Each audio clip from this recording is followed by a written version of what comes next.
Pinababawi ni bagong Ombudsman Jesus Crispin Remulla ang utos ng dating Ombudsman na huwag ilabas ang salin o yung tala ng mga yaman ng ilang matataas na opisyal kung wala silang permiso.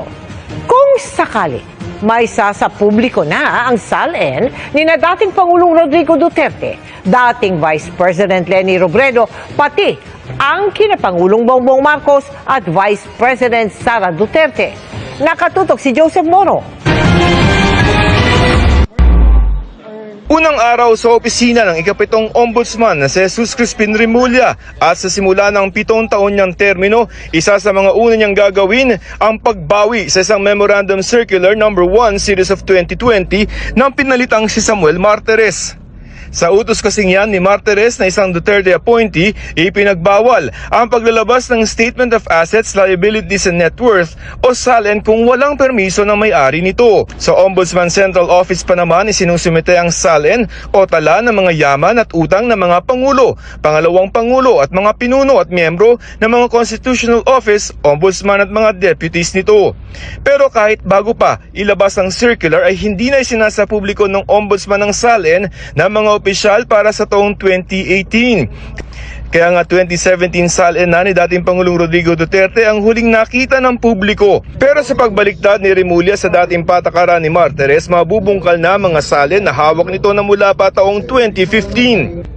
Ibig sabihin kasama dyan ang mga SALN ni Duterte, dating Vice President Leni Robredo, pati ang kinapangulong Bongbong Marcos at Vice President Sara Duterte na hanggang ngayon ay hindi pa nakikita ng publiko. I'm opening a can of worms, but so be it. Why not?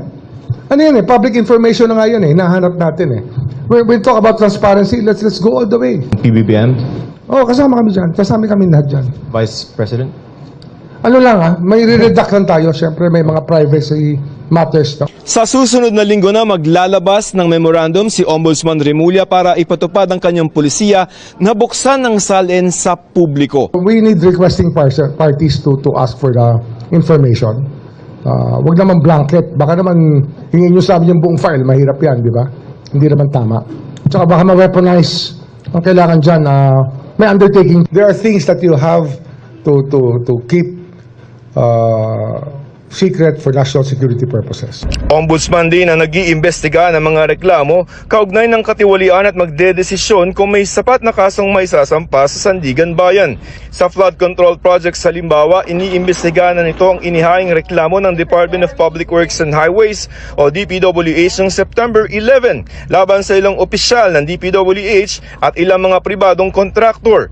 Bago iwan ni Remulla ang DOJ, patapos na ang case build-up at may posible na silang state witness.